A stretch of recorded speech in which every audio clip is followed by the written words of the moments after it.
हाँ जी गाइस, तो इटली के वर्क परमिट की जोरों शोरों से काफ़ी डिमांड आते जा रही है और मैंने सोचा कि इस वीडियो में आज बताया जाए कि इटली का वर्क परमिट अप्रूव होने के बाद या नूला ओस्ता जिसको इटालियन में कहा जाता है वो अप्रूव होने के बाद क्या स्टेप्स करनी चाहिए, क्योंकि अब नूला ओस्ता अप्रूव होना काफ़ी आसान हो गया क्योंकि पिछले 2 सालों से फ्लूसी ओपन होते जा रहा है। 2023 में ओपन हुआ, 2024 में ओपन हुआ, अब 2025 में भी होगा। तो आपको ये पता होना चाहिए कि अगर आपका वर्क परमिट आ जाता है इटली से तो उसके बाद क्या स्टेप्स करने होते हैं जो कि 2024 में चेंज हो चुके हैं। तो सबसे पहले जिनका नूला ओस्ता आ चुका है उनको सबसे पहले करना पड़ेगा वीएफएस ग्लोबल की वेबसाइट पर जाकर वेब फॉर्म फिल करना पड़ेगा। ये नई अपडेट आई थी जो मैं अपडेट शेयर भी कर चुका, बट कैसे फॉर्म फिल करना है वो बड़ा इजी है क्योंकि आपको अपनी पर्सनल डिटेल्स फिल करनी पड़ेगी, पासपोर्ट नंबर फिल करना पड़ेगा और नूला ओस्ता का नंबर यानी इटालियन वर्क परमिट का नंबर भी फिल करना पड़ेगा, तभी जाके आप ये वेब फॉर्म फिल कर पाओगे। ये एक नया एडिशन हुआ है, अदरवाइज पहले अपॉइंटमेंट्स आपको नॉर्मली मिल जाती थी। तो ये फिल करने के बाद आप जब आखिरी में आएंगे तो आपको एक रेफरेंस नंबर मिलता है। जैसे ही सबमिट कर देंगे आप वेब फॉर्म तब आपको एक रेफरेंस नंबर मिलता है। इस रेफरेंस नंबर से ये पता लगा सकते हो आप, जो कि ऑलमोस्ट 6 डिजिट का होता है, इससे ये पता लगा सकते हो कि आपका अपॉइंटमेंट नंबर कौन सा है। जैसे जनरली अभी अगर आप अपॉइंटमेंट बुक करते हो जो कि अभी अवेलेबल नहीं है, नहीं तो मैं आपको वेब फॉर्म कैसे फिल करते हो उसका वीडियो बता देता कि कैसे फिल करा जाता है। हालांकि इट्स वेरी इजी, तो आप आसानी से फिल कर सकते हो, उसमें सिर्फ 1-2 स्टेप्स करने रहते हैं, दैट्स इट। तो रेफरेंस नंबर आता है। रेफरेंस नंबर फॉर एग्जांपल अगर आपका 14,000 है तो 14,000 एप्लीकेंट्स ऑलरेडी अप्लाई कर चुके हैं, 18,000 है तो 18,000 एप्लीकेंट्स ऑलरेडी अप्लाई कर चुके हैं। तो इस बार क्या अपॉइंटमेंट्स थोड़ी सी आपको लेट मिल रही है। तो जैसे आपका रेफरेंस नंबर आ जाता है वेब फॉर्म फिल सबमिट करने के बाद, उसके बाद अब आपको इंतजार करना है ईमेल कंफर्मेशन का।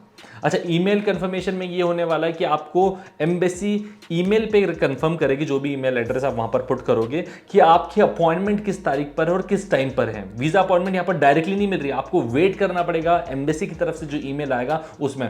जनरली जो वीजा एप्लीकेशन हो रही है वो चंडीगढ़ और दिल्ली में ही ज्यादातर होती है, तो इन दोनों के वीएफएस से आप जो है ये अपॉइंटमेंट सिलेक्ट कर सकते हो, तो जो कि आपको ईमेल पर ही कंफर्मेशन आने वाला है। जैसे काफी कैंडिडेट्स की जुलाई में अप्लाई हुई लेकिन अभी तक कोई रिस्पॉन्स नहीं आया, ईमेल पर नहीं कंफर्मेशन आया, तो स्टिल वेटिंग कि कब तक कंफर्मेशन आता है। नाउ नेक्स्ट, जैसे आपको कंफर्मेशन आ जाता है कि इस डेट पर इस टाइम पर जो है आपको वीएफएस पहुंचना पड़ेगा। अब उस दिन जब आप वीएफएस पहुंचेंगे तो आपको कुछ डॉक्यूमेंट्स रहेंगे जो कि स्क्रीन पर देख पा रहे होंगे। चेकलिस्ट है दोस्तों वर्क परमिट की।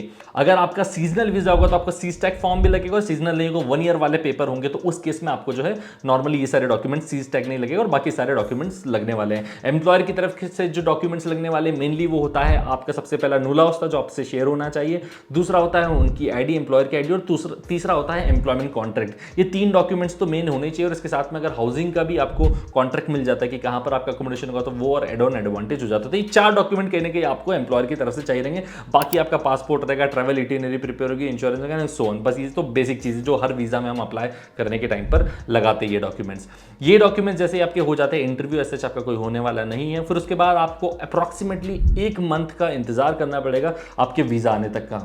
आपका वीजा जैसे ही आता है फिर आप इटली फ्लाई करते हैं और यहां पर ट्रेवल करने के बाद आपको जो है अप्लाई करना पड़ता है रेसिडेंस परमिट, जिसको परमेसो डी सोजोर्नो कहा जाता है। परमेसो डी सोजोर्नो लवोरो वाला आपको करना पड़ेगा और जनरली कहा जाता है कि with in 8 days of your arrival, 8 दिन के अंदर जब आप यहां पर आ जाते हैं उस टाइम पर अप्लाई करना होता है। तो ये इस स्टेप से काम होता है। पहले आप वेब फॉर्म फिल करेंगे, फिर आपका रेफरेंस नंबर आएगा, रेफरेंस नंबर के बाद आपका जो है ईमेल कंफर्मेशन होगा, जिस ईमेल पर आपकी अपॉइंटमेंट कंफर्मेशन होगी, फिर आप वीएफएस पर जाके डॉक्यूमेंट सबमिट करेंगे जितने हैं, और उसके बाद आपका वीजा अप्रूवल आता है। यहां आने के बाद आपको रेजिडेंस परमिट अप्लाई करना होता है एंड देन उसके बाद आप जो है इजीली अपना काम यहां पर शुरू कर सकते हैं। तो इस तरीके से प्रोसेस होता है जो कि 2024 में थोड़ा सा चेंज हो गया। अदरवाइज पहले क्या होता था, डायरेक्ट आप अपॉइंटमेंट लेते थे, अपॉइंटमेंट के दिन आप डॉक्यूमेंट सबमिट करते थे, वीजा अप्रूवल आता था एंड दैट्स इट। इस तरीके से चलती थी। इस साल क्या है कि ये जो एजेंट्स काफ़ी फ्रॉड करते थे अपॉइंटमेंट के सिस्टम के नाम पर और अपॉइंटमेंट स्लॉट्स अवेलेबल नहीं होते थे काफ़ी पहले, तो उसको रिजॉल्व करने के लिए उन्होंने ये जो टेक्निक अपनाई ताकि जिनके पास वर्क परमिट का नूला ओस्ता का नंबर होगा वही बुक करके जो है आगे वीजा प्रोसेस में फॉरवर्ड कर सकते हैं। और इस इटली के वर्क वीजा की जो फीस आपकी होने वाली है वो 10,500 रुपीज़ की होगी।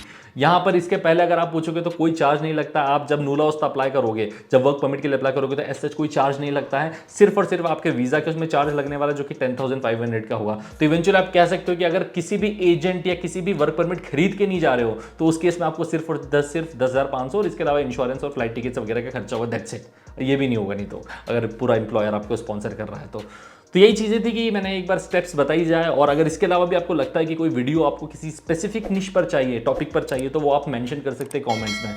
तो मिलते हैं हम लोग नेक्स्ट वीडियो में। Till then bye bye, take care and all the very best.